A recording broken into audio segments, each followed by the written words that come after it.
I thought since I've got this weekend free, Mercedes is in China and she hates doing this kind of stuff anyway, so I thought, what the heck, I'll go do it myself. I decided I'm going to try to hike up over Peekamoose Mountain in the Catskills. I've never done a solo hike before. I've never camped on my own before. And all the camping I've ever done has been car camping, so it's going to be a completely new experience for me. I'm also going to try to make a fun video. That's what this is. It gave me an excuse to go out and buy a GoPro. Don't really know why I bought one. I don't really have a need for it, but you know, what the heck. So yeah, so as long as I don't end up coming out the backside of a bear, I think I'm going to have a good time, and we'll see how the video turns out. So here's the obligatory "what gear are you carrying" section. For people who do like the ultra lightweight backpacking, they're going to laugh at what I have. You know, I've never done this before, so a lot of the stuff I have is from car camping, so it's going to be a lot heavier than the ultra light backpackers, you know, gear. But you know, it's the first time, so it's what I have. So we'll start off here with I got a Big Agnes sleeping bag. It's good down to 20 degrees Fahrenheit, which is massive overkill for this time of year, but again, it's a sleeping bag that I have, so I'm going to use it. That sleeping bag, actually, it's a sleeping system, according to Big Agnes, and I've got the insulated Q-core insert that goes inside of it, so it's a nice pad that's insulated for me there. So that's kind of my sleeping arrangements. I've got a pretty good size 12 by 9 tarp that's going to go over top of me as my basic shelter there. And I have a War Bonnet Blackbird sleeping hammock. It's an asymmetrical sleeping hammock that is coming in the mail tomorrow. So that'll be kind of my substitute for a tent. Should be pretty lightweight. The sleeping bag I'm going to stuff into a Sea to Summit compression bag here. And that compression bag obviously makes the sleeping bag small. I'm able to get into the pack, but I'm also going to use it as essentially a bear bag for my food. And so all of my food here is going to go into an op sack. The op sack is odor free, or blocks odors essentially, so that it'll keep, you know, bears away. All that'll go into my compression bag, and I'm going to hang that into the trees as a bear bag there. So come over here, I got my cell phone and an extra battery in case of emergencies. I'm actually going to carry a BioLite stove here.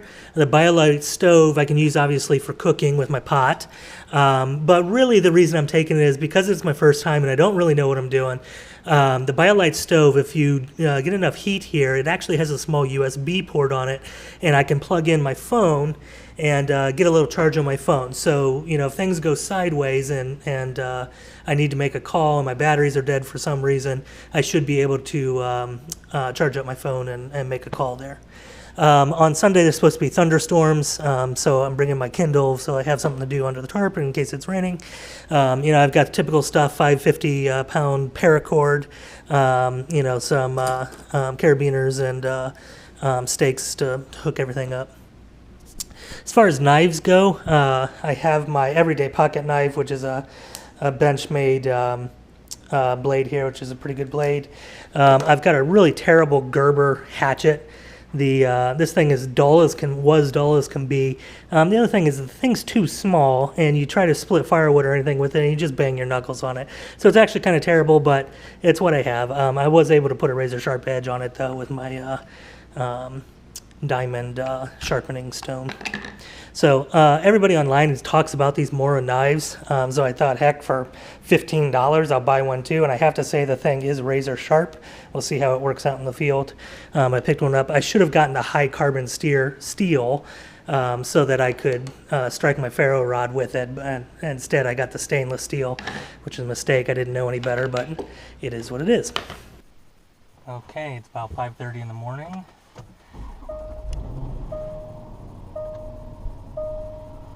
And away we go.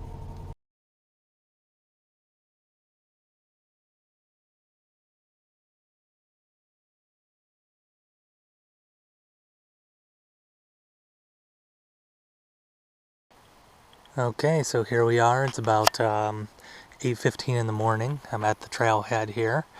The trail looks kind of cold right now, actually, but I have a sweater, so it should be fine. I got my pack all ready to go. It's heavy as can be. I'm over 40 pounds, which is way heavier than I wanted to be, but You know, figure out what I need next time for next time, and we'll trim it down. So I think I am about to head out.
This stuff is unrelenting.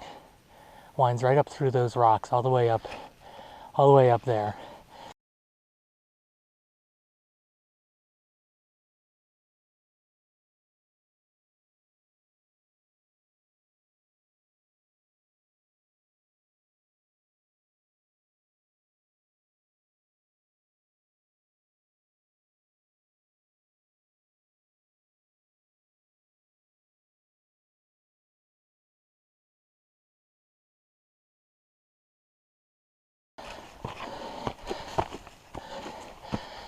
Oh boy.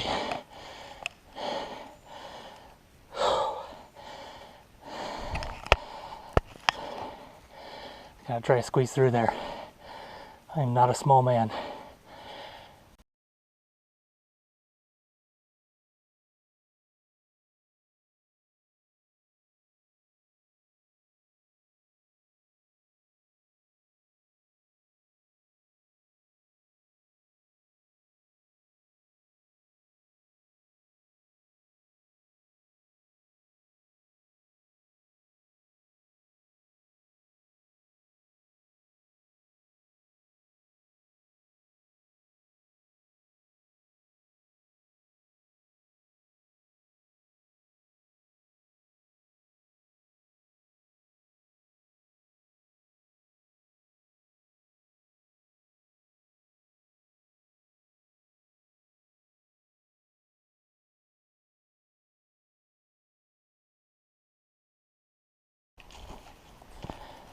You know, I was reading a lot about hiking and stuff before I came out here, or at least watching YouTube videos, I guess. And everybody seems to say that once you get going, you kind of catch your second wind and you get your pack adjusted correctly. And once you have that all set up, that you know, the pack kind of becomes one with yourself, and you don't even notice it's there. I think that's a bunch of bullshit.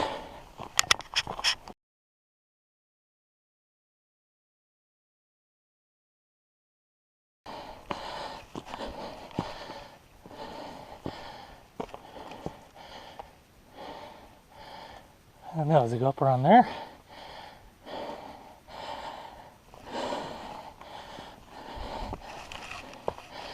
Yeah, I'd say so.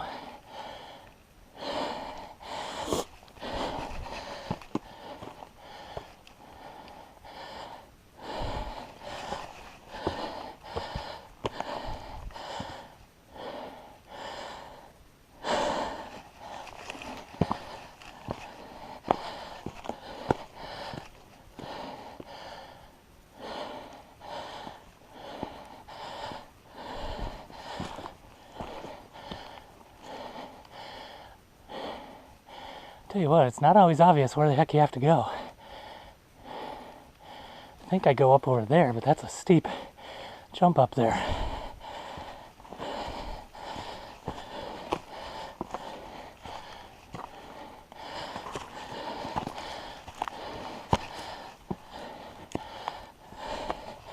This is probably dumb.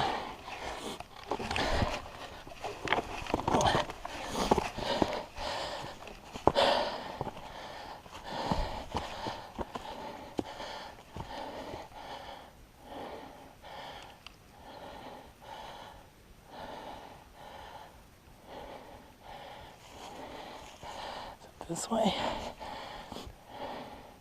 Yeah, I think it's up that way.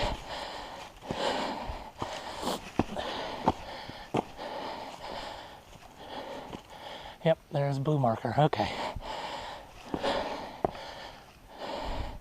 Seems like a pretty good place to stop. It's been 2.5 hours, just about. And as you can hear, I'm sucking wind.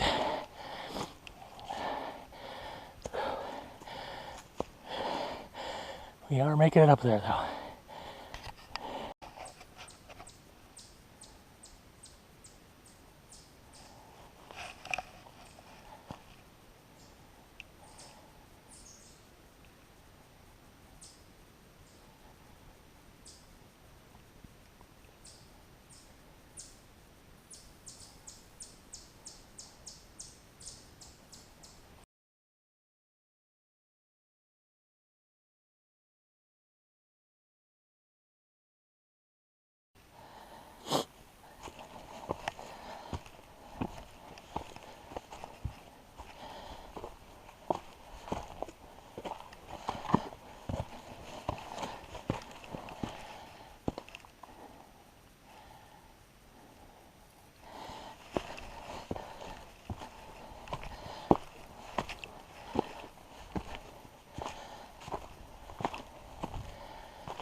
Definitely making it up. Don't know where I'm at, but not a whole lot of mountain ahead of us.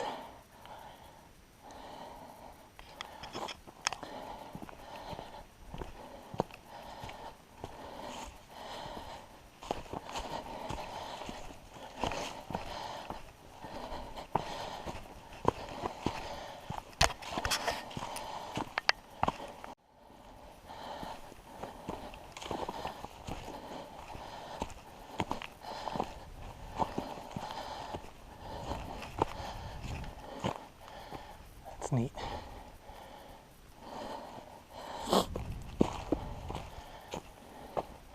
It's not neat that I gotta climb up that.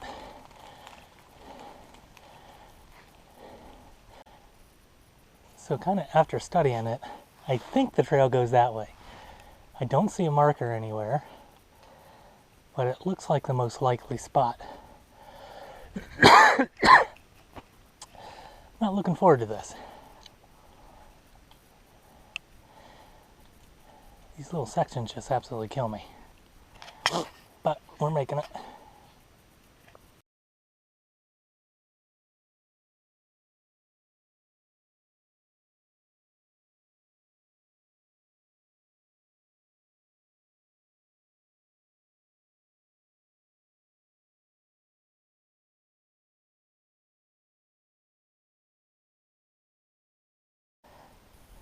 I'm not positive, but I think that's bear scat. Means there's bears. Okay, that sign there, hopefully you can read it, says I have reached the 3,500 foot elevation mark, which means I've climbed 2,500 feet. It's 120, so I'm not moving fast, but it does mean that I'm only 300 vertical feet at least to the summit. I think looking at the trail map, once I hit, there's a lookout point that I think should be coming around the corner here pretty quickly. And once I hit that, it looks like it's kind of a saddle back to get to the actual summit there, and it's not too bad of a climb after that. So we'll see. It's exciting. The one thing that kind of stinks about this is in order for me to camp, I have to come down below the 2,500 foot mark. You're not allowed to camp there, primarily because of fires, but they don't let you even camp without a fire up there. And the problem with that is, this is incredibly steep terrain. And I don't know where, well, I'm going to have to come back down below this point, and I don't know where I'm going to camp. So it's going to be interesting to find someplace somewhat flat so that I can, set up camp somewhere. I don't know. It's exciting. Happy to hit it. So this is kind of neat. Looking up ahead here, kind of coming just past that 3,500 foot sign that I talked about. You walk up, and right here at this point, everything becomes conifers. It's all pine trees and conifers and stuff, evergreens. You look down here, and it's all broadleaves. I mean, there's like a very clear division there. It's really strange.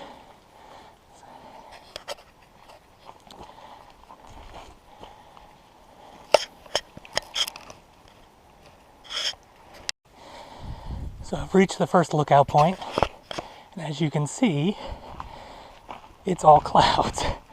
This is actually where I was hoping to do my night photography tonight, but I don't think there's any way. I mean, it is all clouds. I think it would be pretty beautiful looking out over the mountains if I could see more than 100 feet out there. But, oh well, those are the breaks.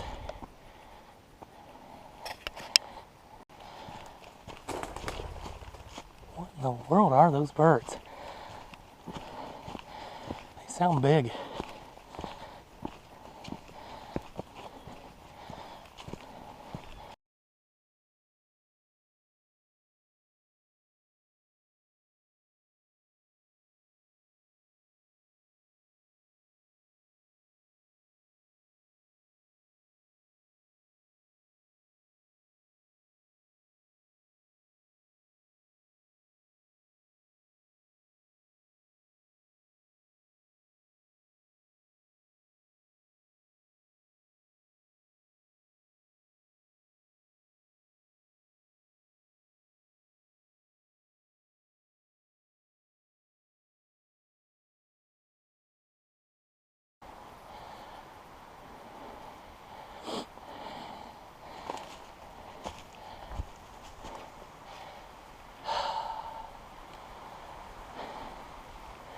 I've got to be getting close to the summit.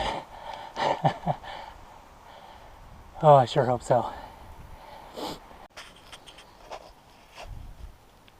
Okay, I have made the summit. I have to say it's a little anticlimactic, but I am here. And actually the first person I saw, I came up on the summit, and there was a guy with a big dog up here, and we talked for a little while. He's actually done 25 of the 35 over 3,500 feet in the Catskills. So he's hiked a lot of these places. Had a good conversation with him, and since I'm here, I think I'm going to try to find some place to sit, maybe that rock there, eat my apple maybe, and just enjoy it for a little while. At some point I'm going to have to go back down, and I need to make it below 3,500 feet in order to camp. Asked the guy for some suggestions on where I should camp, and he said, well, Catskills, they don't do switchbacks or anything, and the trail goes straight up the mountain, so he said there's really no flat places. So, thank goodness I have a hammock, so I can string it up on some trees on the side of a hill, essentially, and should be good to go. So, I'm going to sit down and enjoy myself for a while. So, come here. Come here. It's okay. Come here. Come here. Oh. I'm sorry. Does it? Okay. Yeah, it could be. Yeah, that's fine. So another lookout right off the summit. And unfortunately, can't see a thing.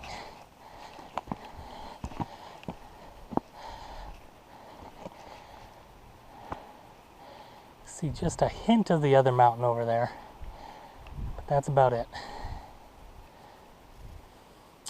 So I'm gonna head back down and find some place to camp.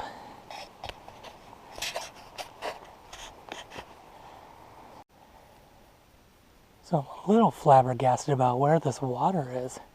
There's supposed to be a spring, a natural spring that you can get water from, but man, I am not seeing it at all.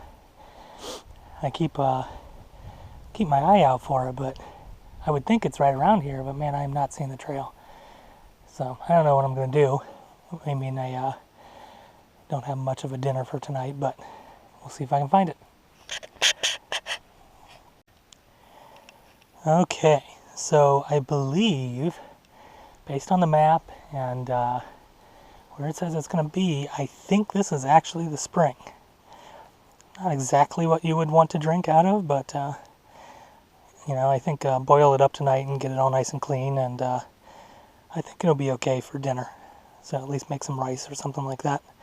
If I'm at the spring, it means I'm actually pretty close to a point where I can start to camp, so I'm happy about that. I'm pretty tired at this point. I've been going for, let's see, almost 8 hours now.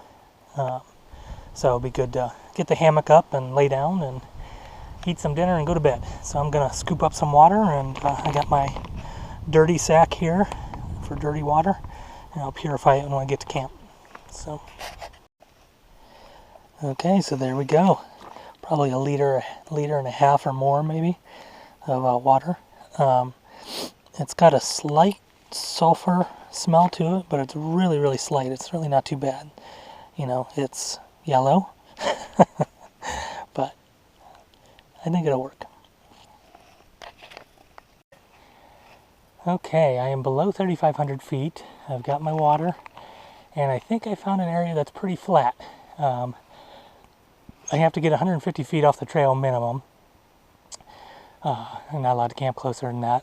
But I'm thinking right through there, it's fairly open. They're young trees, but I think I should be able to find stuff to spring everything up. I think this might be my camp. So let's see if we can find something here.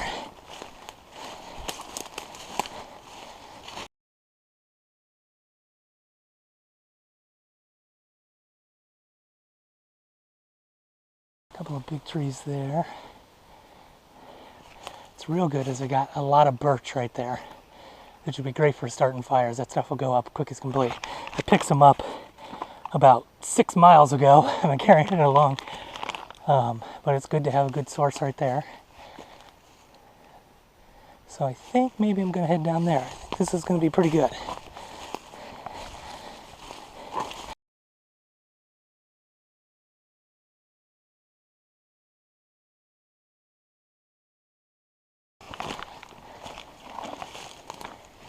Oh, looks like somebody else has camped here. There's actually camping stuff.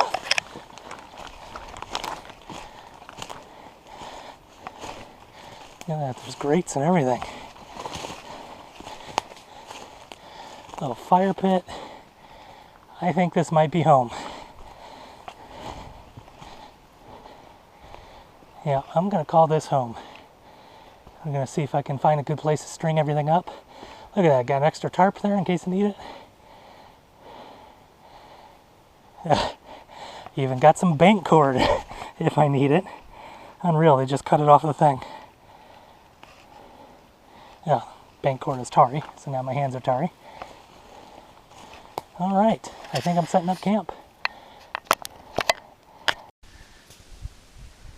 Okay, so I've got my basic setup going. It took me a little while, half an hour or so, to get it all set up there. You'll look and kind of laugh at the amount of paracord I'm using here, but I did that on purpose because I plan to leave them on the tarp. So I wanted extra long so I could accommodate pretty much any situation. So basically got the tarp over top. Still haven't adjusted the hammock yet, but you know, that'll be easy to do. And yeah, should keep me dry and warm.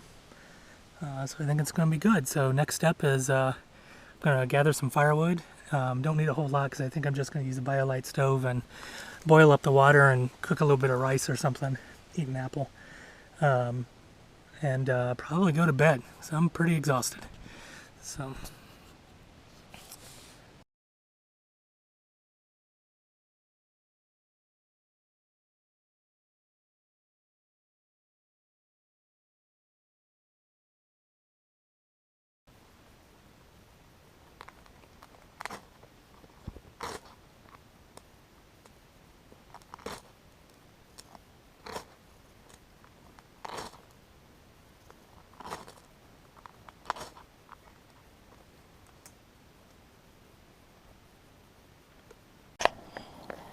Okay, finally got the BioLite stove going. Wood was so wet, it took forever to get that roar in there. You can kind of see the BioLite has this little orange thing. And it actually blows like a vortex into the fire. So it actually gets really, really hot. It burns down really quick. You notice there's absolutely no smoke as it's burning the smoke and everything. So I think that's going to be good enough to get my water boiling. So that's what I'm going to do. Pot. If you had any doubt the thing is hot, I haven't gotten a chance to put my water in there. The pot is glowing red. It's probably bad for my pot.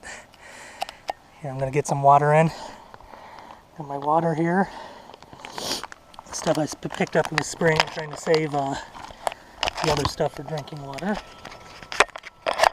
Oops.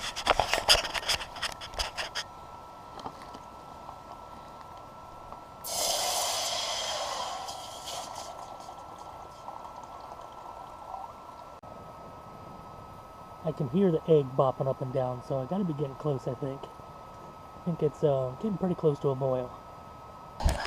Hopefully you can see it. This is the sleeping arrangements. They say to have your feet a little bit ahead, or a little bit higher. So it's a little bit higher, and you look, it's asymmetrical here. So this bag is a really heavy bag. I'm going to be hot tonight, so I'm probably going to throw it open as much as I can. It's a mummy bag, so you really can't open it up that much. So that's my liquid. It actually has no taste at all. I mean, it tastes like water, but you know, it's yellow. I think it's because there was a couple of leaves in there that boiled up and basically created a tea. I can't taste anything, and everything should be dead because I boiled it for like 20 minutes. So I'm going to drink down until I get my egg. I'm going to save a little bit maybe for tomorrow. Maybe make some oatmeal. I don't know. But yeah, kind of gross. Okay, snug as a bug in a rug. It's actually really nice. I got, you know, line in the center here so I can kind of hang stuff there. So I got my lantern hanging up there. You can see I'm not exactly right here. I'm not exactly asymmetrical, but it's hard to move the sleeping bag inside this thing, so I'm actually pretty comfortable, so I'm going to go with it. But, you know, it's good. It's up off your face. You got plenty of room. I don't feel, you know, tight in or anything. So far I'm happy. We'll see how it goes. So I'm hot as can be in here right now, but you know, I'm sure at night it'll get colder. So, all right. Good night. Okay, so it's 2 in the morning. I was actually getting some pretty good sleep. But then the wind started. Let's see if I'll kick up here for a second. Everything goes well. I mean, I'm fine. But then the winds go and it blows the trees I'm attached to. And then the hammock gets swung. And it wakes me up. Plus, I think we're in a cloud again, because everything is just moist to the touch. I think there's just a ton of moisture in the air. But we'll keep going. Obviously, I don't have a choice. So, I should get back to sleep. And the winds came, hanging everything.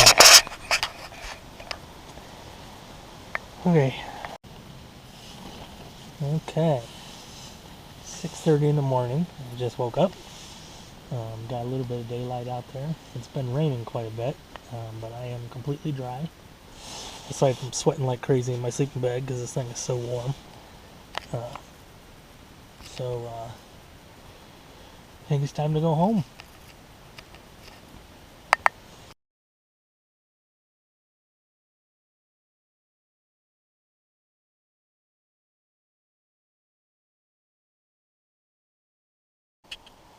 Okay, on the road again.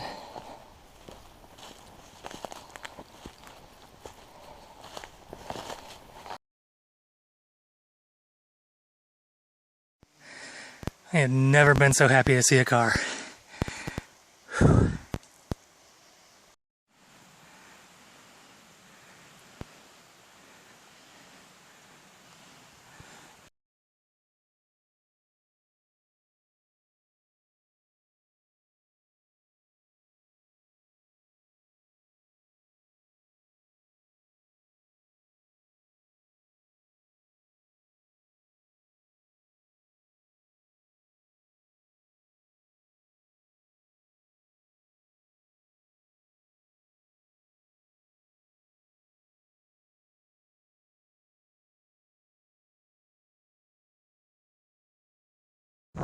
Okay, here I am. If I die, I'm probably going to wash up over there on Coney Island.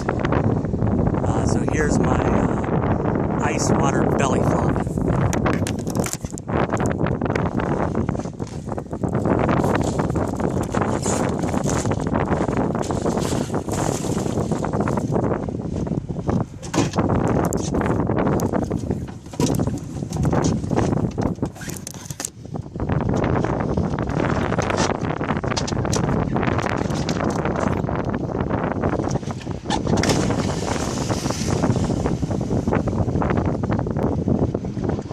There we go.